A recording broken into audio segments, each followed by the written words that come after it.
magandang umaga sa inyo. Dito nga po sa Kawit, Cavite ay natapos na po ang pagtataas ng bandila na pinangunahan po ng ating Chief Justice Maria Lourdes Sereno, ang gobernador ng lalawigan ng Cavite at ang DOT si Secretary Joseph Emilio Abaya. Naging makulay po ang naganap na pagtataas po ng bandila at ang mga pinahiwatig at mga binigyang salita o diin ng ating Chief Justice ay talaga naman po naramdaman ng ating mga kababayan. Narito muna ang naganap na pagtataas ng bandila mula rito sa Kawit, Cavite, ang tahanan ng mga Aguinaldo.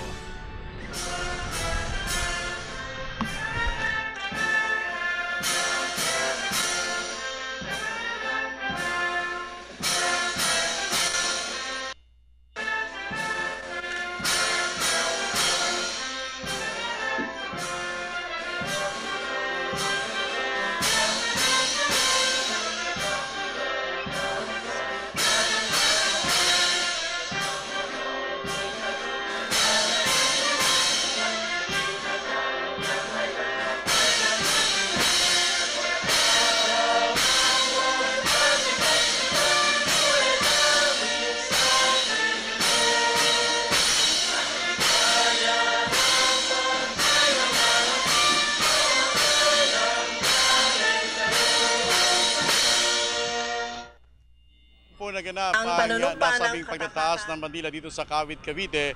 Isang mahabang parada po muna ang nasaksihan ng ating mga kababayan at ipinaalam po sa lahat ng mga narito at talaga namang naramdaman sapagkat iba't ibang mga lugar po ang nakisa sa mahabang parada na nasaksihan po ng ating mga kababayan.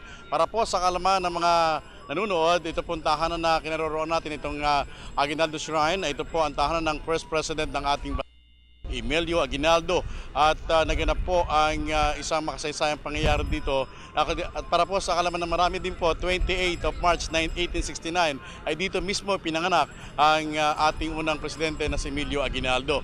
Samantala, pagkatapos po ng mahabang kaganapan dito, nagbigay na po ng pahayag sa kanyang ang mapanauhing pandangal po dito ang ating Chief Justice Maria Lourdes Sereno sa kanya pong pagtatalumpati. Binigyan din po niya na kailangan naman bantayan ng ating mga kababayan ang ating hugatura sapagkat habang siya ang namumuno bilang Chief Justice, sinisigurado niya sa publiko na magiging mapagbantay siya at hindi magkakaroon ng mga hindi magandang pangyayari sapagkat ito ay importante para sa ating mga kababayan. Inihimok niya ang ating mga kababayan na magkaisa para sa kalayaang ating natamo sapagkat gumuhit tayo ng kasaysayan, ituloy natin ito hanggang sa matagal pang panahon. Narito po ang pahayag ni Chief Justice Maria Lourdes Sereno.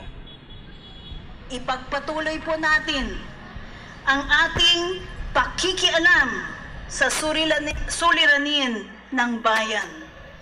Maging mapanuri at higit sa lahat, kapit-bisig po tayo sa pag-aayos ng bayan para sama-sama rin nating matamasa ang tunay na biyaya ng kalayaan. Mabuhay po ang bayang Pilipinas. Yan po mga kaibigan, ang kaganapan dito sa Kawit, Cavite, sa tahanan ng ating unang Pangulo ng Bansa, Emilio Aguinaldo. Ako po si Joseph Parafina. Magandang araw po sa inyo lahat.